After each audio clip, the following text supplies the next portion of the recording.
बच्चों, आज की वीडियो में हम linear equation in one variable यानी एक चर में रैखिक समीकरण से संबंधित कुछ कॉम्पिटिटिव एग्जाम में आने वाले क्वेश्चंस को करेंगे।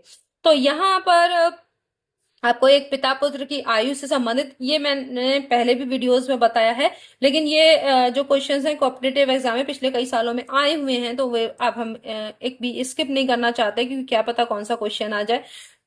पिता की वर्तमान आयु, पुत्र की वर्तमान आयु। तो पिता और पुत्र की पहले आयु मान लीजिए। माना पिता की आयु। अब आपने मान लिया x वर्ष, और पुत्र की मान लिया, पुत्र की आयु ये मान लिया आपने y वर्ष। ठीक है, तो आप उल्टा भी मान सकते हो, उससे कोई मतलब नहीं। पिता की वर्तमान आयु भाई x, पुत्र की वर्तमान आयु y से 3 गुनी है, तो एक इक्वेशन आपको ये मिल गई।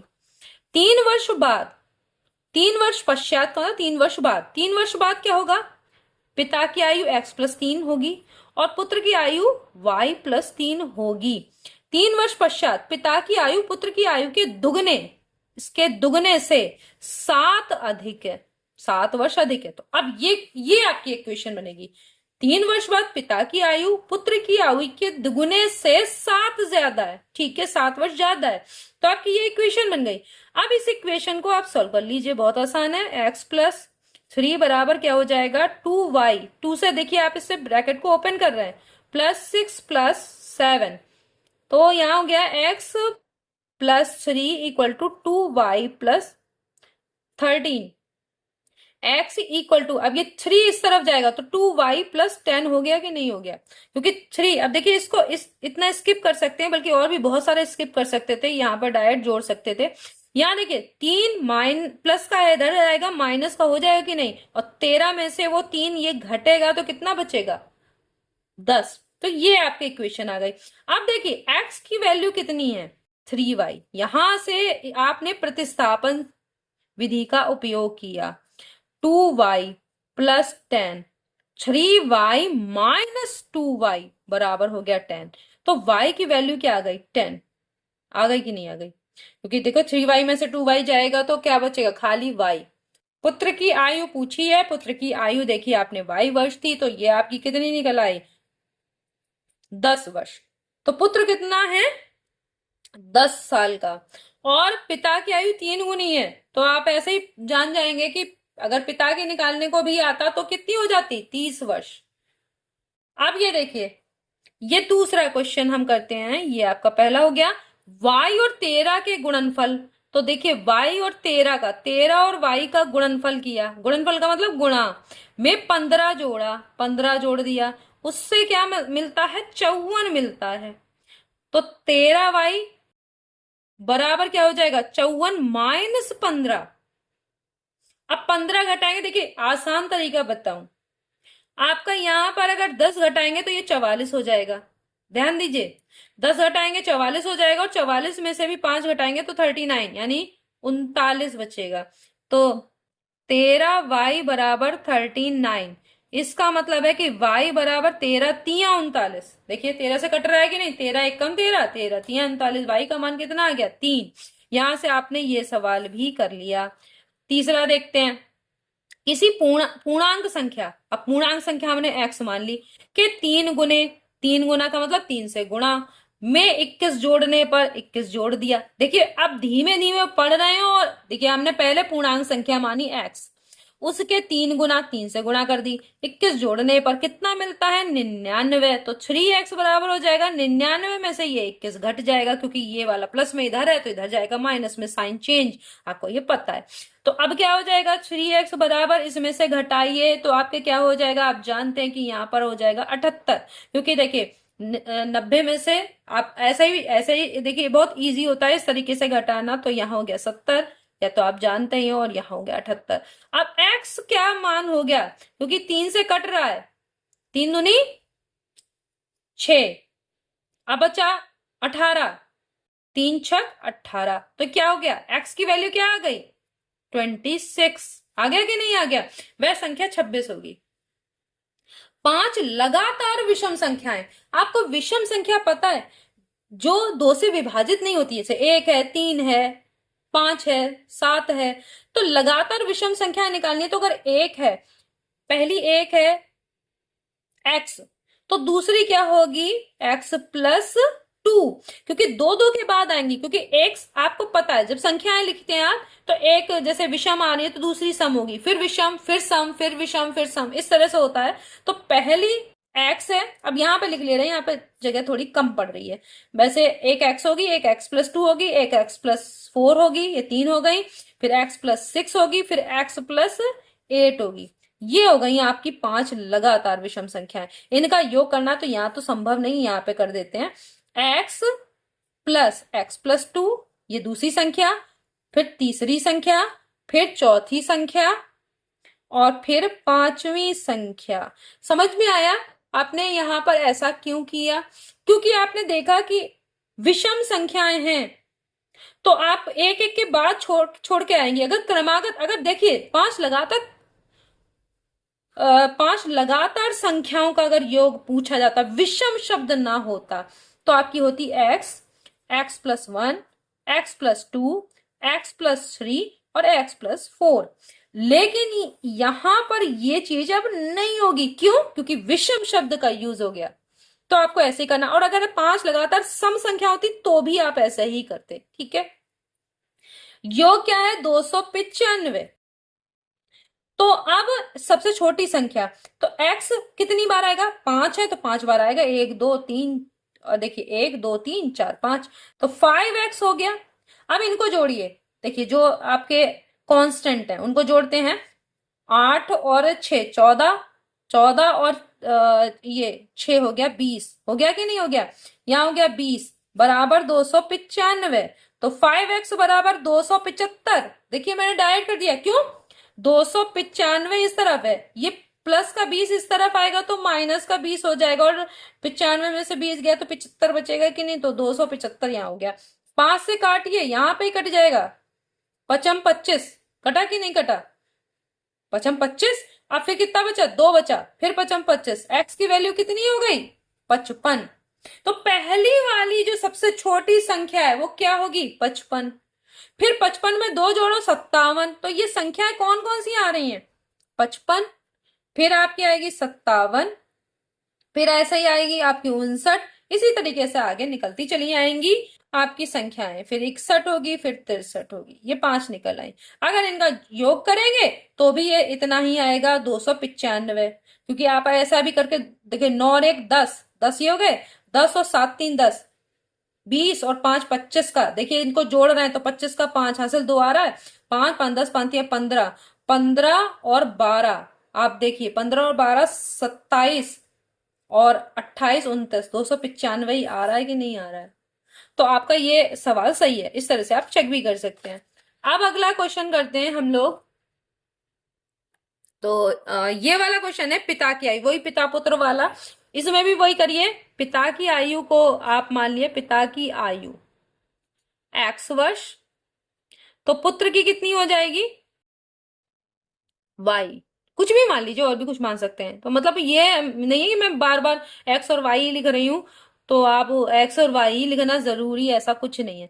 पिता की आयु, पुत्र की, अब देखिए पिता की आयु x, पुत्र की आयु के 5 गुना, पुत्र की आयु थी y का 5 गुना से 3 वर्ष कम है, -3।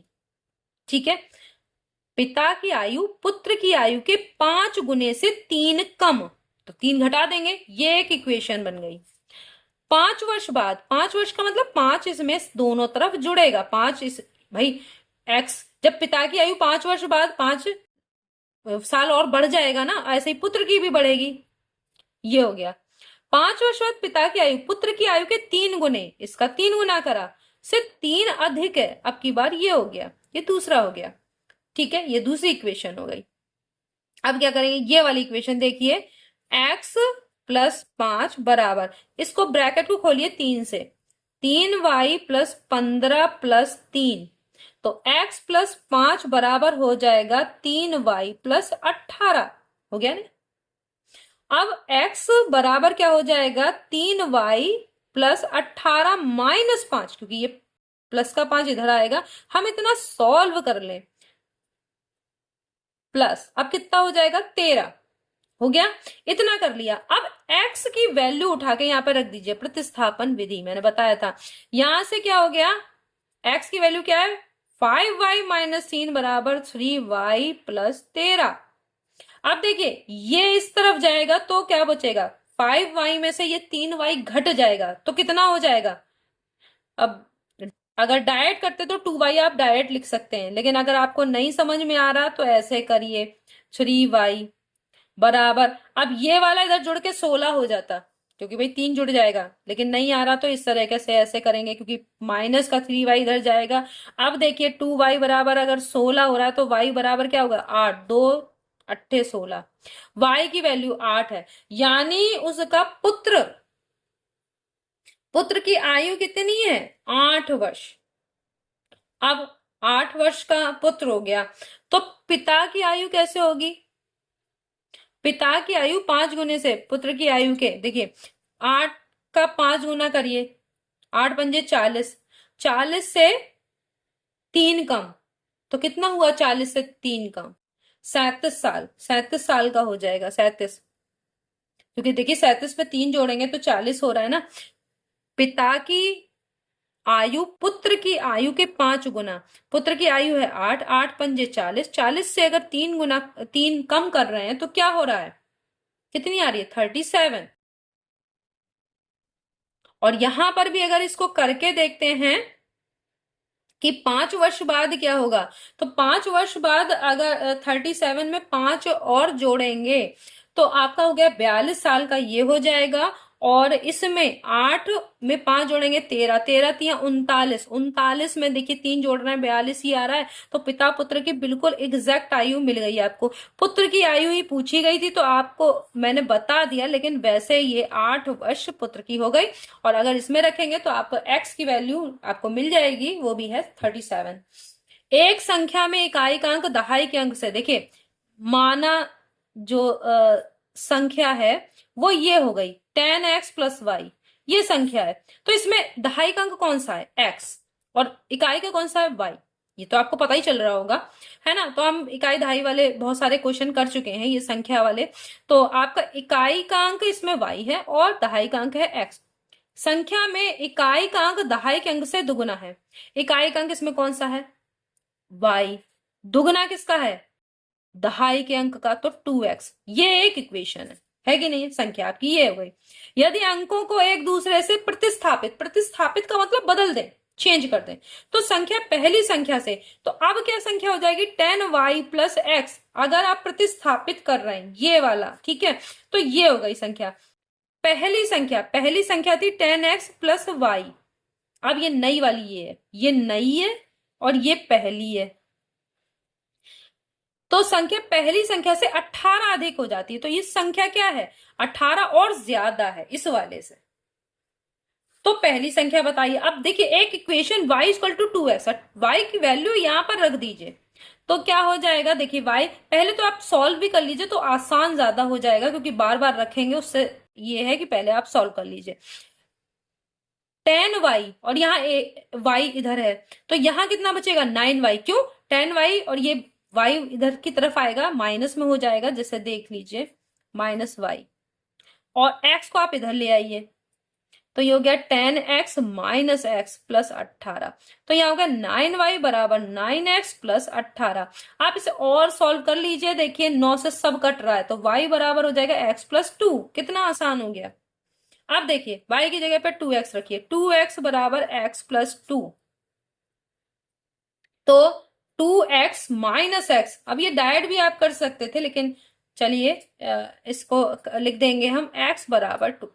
हो गया कि नहीं हो गया, क्योंकि 2x में से x गया तो x बचा, x बराबर 2, यानी x क्या था आपका, x था आपका दहाई का अंक, और इकाई का अंक फिर अगर x दहाई का अंक 2 है तो इकाई का कितना होगा, इकाई कितना होगा, दुगुना है ना, इकाई का अंक दहाई के अंक से, तो वो हो जाएगा 4। ठीक है, तो संख्या कितनी बनी आपकी 24 हो गई, क्योंकि 10 गुणा 2 प्लस y बराबर 2x है, तो क्या हो गया 4, तो संख्या कितनी हो गई 20 प्लस 4 बराबर कितनी हो गई 24, क्योंकि इकाई का अंक दहाई से दुगुना है, 2 का दुगुना करेंगे तो 4 हो जाएगा, तो संख्या आपकी 24 हो गई।